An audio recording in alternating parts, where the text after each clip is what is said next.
The Super Nintendo, or SNES for short, is easily my second favorite game console, behind only the Nintendo GameCube. I've spent so many hours playing through the classic games on the system. Games like Super Mario World 2, Yoshi's Island, Mega Man X, and Contra 3: The Alien Wars are some of my favorite games of all time. There are few systems that I sit down and just play through games on as often as I do the Super Nintendo. At 200 plus games, the SNES is easily one of my largest game collections. So naturally, as I've played through so many games, I've discovered several games off the beaten path that, in my opinion, hold their own against the standard classics of the Super Nintendo. So without further ado, here are some of the games I consider hidden gems on the system. Starting out today's video is Claymates, a 2D platformer that uses claymation style to differentiate itself from the deluge of other 2D platformers on the SNES. This game looks extremely unique for the system. The only other games that I can think of that look like this are the Clayfighter games, which makes sense as this was developed by Visual Concepts, the same developer of Clayfighter. I also really like the way this game takes advantage of the claymation art style in its gameplay, as the main gimmick here is that your main character, who is a blue ball by default, when they touch another different colored ball, they transform into an animal of the corresponding color. For instance, the gray ball will turn you into a rat who can run insanely fast. This gimmick really makes the game feel as though you're just a piece of clay waiting to be molded into the necessary thing at that given time. Claymates is a really fun hop and bop platformer that often gets ignored on the system, which is quite disappointing to me. It's also the first of many games featured today that is available on the Nintendo Switch Online SNES app, so if you have that app, give this one a whirl. Next up, I want to talk about Pac-Attack, aka the best Pac-Man puzzle game on the SNES. It's also the only puzzle game starring Pac-Man that was released on the SNES, so it kinda wins by default there. Pac-Attack, like a lot of puzzle games, has blocks dropping from the ceiling, and you have to match a row of them up to get the puzzle to go down and stay manageable. However, to keep this game original and from just being another Tetris clone of the era, and to fit the theming, at random times while playing, ghosts will appear. After a certain while, Pac-Man himself will appear and do what he does best, and that's eat the ghosts. The more ghosts you can line up in a row for Pac-Man to eat will lead to more points for you to rack up. This game, much like Tetris before it, is insanely addictive, and even a little bit calming while things aren't going crazy super fast. Boy, I never thought a Pac-Man puzzle game could be so much fun. I guess it shows how pliable the character is. I bet you could put him in any style of game, and it would work.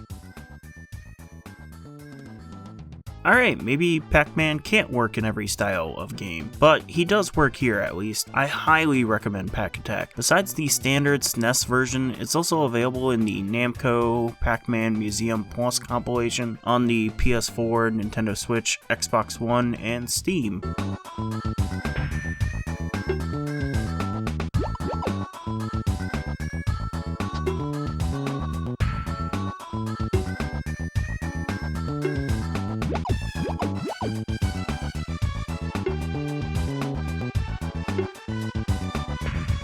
If you want something a bit more pulse-pounding though, then the Peacekeepers is totally something you should check out. The Peacekeepers is a beat-em-up, meaning that the goal here is simple. Beat the crap out of everything on screen and make it to the end of the game. While simple, it has proven to be a genre of games that is still going strong to this day, as these games tend to be high on the fun factor. As previously stated, beat-em-ups can be fairly simple affairs, so it's really important for each game to do something that can make it stand out from each other. What the Peacekeepers does to stand out are a few big things. One, the pacing this game has is really good. Unlike a lot of other beat-em-ups, this game cuts a quick pace. Two, the levels have multiple branching paths, meaning that multiple playthroughs of the game with each of the four characters can feel different from each other. Third and finally, the rage mechanic, which basically just gives you God mode for a few minutes when your health bar depletes enough. This rage mode is a really fun mechanic as it can easily help turn the tides in a tense boss fight in your favor. favor, which is really helpful as the peacekeepers can be pretty tough. This is one of the games that's on the Nintendo Switch SNES Online app, so if it interests you but you don't want to shell out for a physical cartridge, you can play it there. Taking a small break from the fast-hitting action, we have Pieces, which is a game that is literally just a jigsaw puzzle solving simulator. Well, at least on the surface level, that's what it is. However, it's actually a battle puzzle game. That's right, in this game you and either a friend or a CPU battle over who can solve a puzzle the fastest. I know this might sound lame, after all, puzzle solving in the real world isn't the most exciting thing. However, thanks to the power-ups, the game is a lot more hectic and chaotic than puzzle solving ever could be in real life. I also love that this game supports the SNES mouse. It's dumb and unnecessary, but I love it anyway. I also feel like pointing out how hard Pieces can get in the later stages. The CPU is absolutely merciless here after about the third set of stages, and I greatly appreciate that, as if I'm solving puzzles against someone or something else, I want there to be some form of difficulty involved.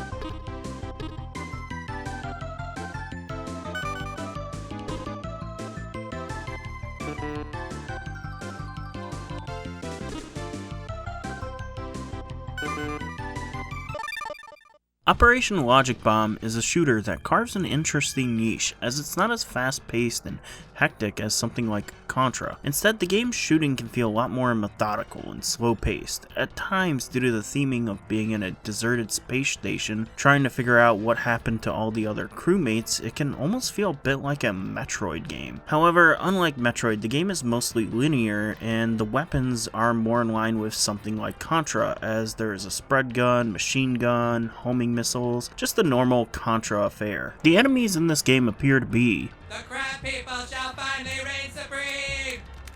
Yeah, crab people, for some reason, are trying to invade the space station and kill everyone, so it's up to you to stop them. The controls are exactly how you would hope they would be in a game like this. The 4 front face buttons on the SNES controller make your character shoot in one direction, while the shoulder buttons make your character strafe and keep him from walking backwards or changing the direction of your shot. While this game may not have the kinetic energy that Contra or Super Smash TV have, I think that what's here is totally worth playing. As I mentioned previously with the Peacekeepers and Claymates, this one is also available on SNES Online. Totally check this one out if you're looking for something to play on there. The next game I want to discuss is On the Ball. On the Ball, or OTB, as I'll be calling it going forward, is an extremely unique take on a maze game. Just like a maze, your goal is to get to the end of the stage. However, to make it more of a game, there's a timer in the top right that runs out after a while. To make the game more interesting than just guiding this marble to the goal, there are obstacles in your way. There are pins that obfuscate your movement, bricks that stop you from directly going where you want to go as you have to crush them. Then there are blocks that just outright take time from you. Getting to the goalpost in each stage isn't as easy as just holding the rotate button and just going. One thing I do want to give people a bit of a warning about with this game is that the camera rotates very quickly. So if you have motion sickness, maybe skip this one, as it can be a bit dizzying. Even I can get a bit dizzy after playing this game for a while, but man, that dizziness is completely worth it, as I always have a blast whenever I play this game. Q-Bert 3 is a modern, for the time at least, update to the classic arcade game Q-Bert. Much like the original arcade game, the goal of each stage is to change the colors of the floor tiles to match the tile on the top of the screen. However, where the arcade game was one still black background image and the puzzle cubes that Q-Bert jumped on never changed, this version of the game gets really experimental at times. The backgrounds can be very vibrant and colorful, or even psychedelic at times. The boards that Q-Bert jumps on can also be downright odd. There are some where Q-Bert is jumping on teeth.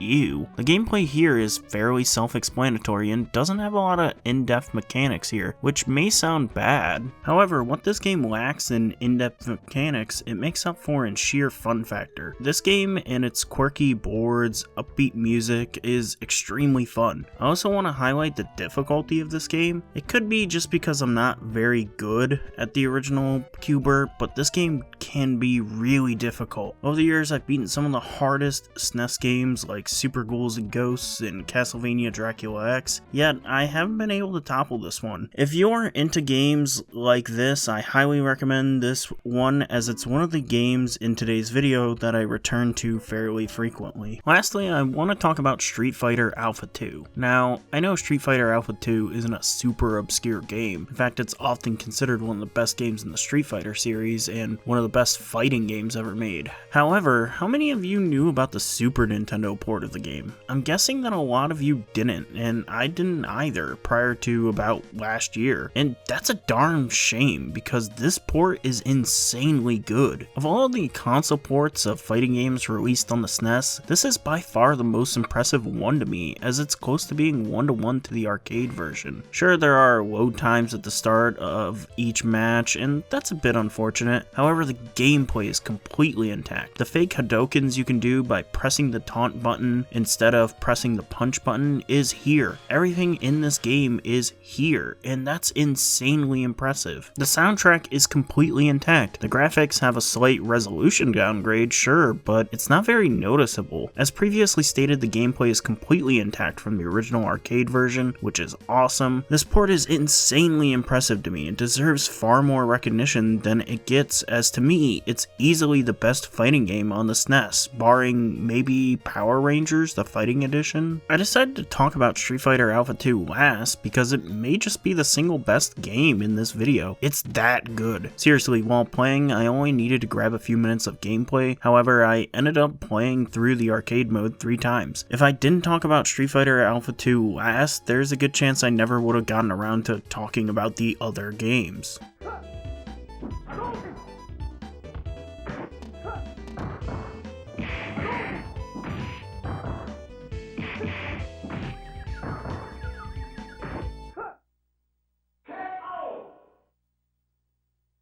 Anyways, that is going to do it for today. These are my picks for hidden gems on the SNES. Please like this video down below, and if you feel I missed the game, let me know in the comments down below. As previously mentioned, I have a ton of SNES games, and will at some point make a part 2 to this video. So if you don't want to miss that, subscribe to the channel and hit that notification bell for more. Until next time, you guys, peace.